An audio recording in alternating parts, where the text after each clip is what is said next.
क्या हुआ कि मिडिल ईस्ट में एक साथ मिसाइल्स उड़ने लगे? ऐसा क्या हुआ कि ऑयल के प्राइसेस अचानक जंप कर गए? और ऐसा ट्रंप ने क्यों बोला कि स्ट्राइक्स जारी रहेगी 4 हफ्ते या उससे कम?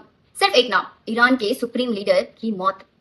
यूएस और इजराइल ने ईरान पे मैसिव एयर स्ट्राइक्स किए। टारगेट्स थे nuclear site missile basis, IRGC headquarters. Reports के मुताबिक supreme leader ayatollah Ali Khamenei मारे गए। ट्रंप ने कहा यूएस थ्रेट बर्दाश्त नहीं करेगा। उन्होंने इसे नेशनल सिक्योरिटी एक्शन बताया।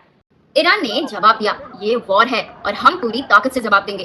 और फिर शुरू हुआ ईरान का retaliation. Missiles, drones, regional attacks, Bahrain में यूएस बेसिस, दुबई में एक्सप्लोजन्स, इजराइल में मिसाइल स्ट्राइक्स। अब समझते हैं इजराइल और सऊदी का एंगल। रिपोर्ट्स के मुताबिक इजराइल लंबे समय से ईरान के न्यूक्लियर प्रोग्राम को बिगेस्ट थ्रेट मानता है।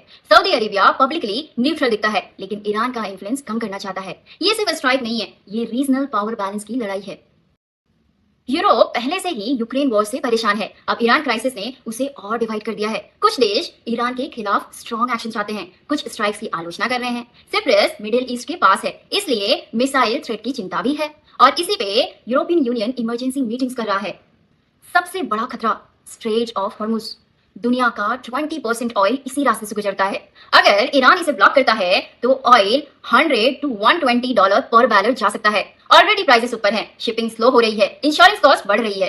अब समझते हैं कि भारत पे इसका क्या असर होने वाला है। भारत 85% तेल इंपोर्ट करता है। ऑयल महंगा मतलब कि पेट्रोल और डीजल भी महंगे होंगे, महंगाई बढ़ेगी। एलपीजी और गैस महंगी होंगी। नेचुरल गैस का बड़ा हिस्सा भारत कतार से लाता है, वो भी इसी रूट से। ईरान में इंडियन स्टूडेंट्स भी हैं। सरकार इवैक्यूएशन प्लान पे काम कर रही है। अब इस कॉन्फ्लिक्ट पे पूरे वर्ल्ड से रिएक्शंस भी आए हैं। पाकिस्तान में प्रोटेस्ट और टेंशन है यूएस के खिलाफ। रशिया और चाइना ने यूएस एक्शंस की आलोचना की है। गल्फ देशों में इमरजेंसी अलर्ट लग चुका है। अगर हिजबुल्लाह और नाटो डायरेक्टली शामिल हुए तो ये मल्टी कंट्री वॉर बन सकता है।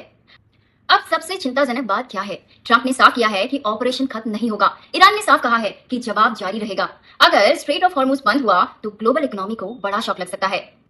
क्या ये एक लिमिटेड कॉन्फ्लिक्ट रहेगा या वर्ल्ड इकोनॉमी हिल जाएगी? आपको क्या लगता है? कमेंट्स में अपनी राय बताइए और ऐसे न्यूज के लिए मुझे फॉलो कीजिए। Thank you.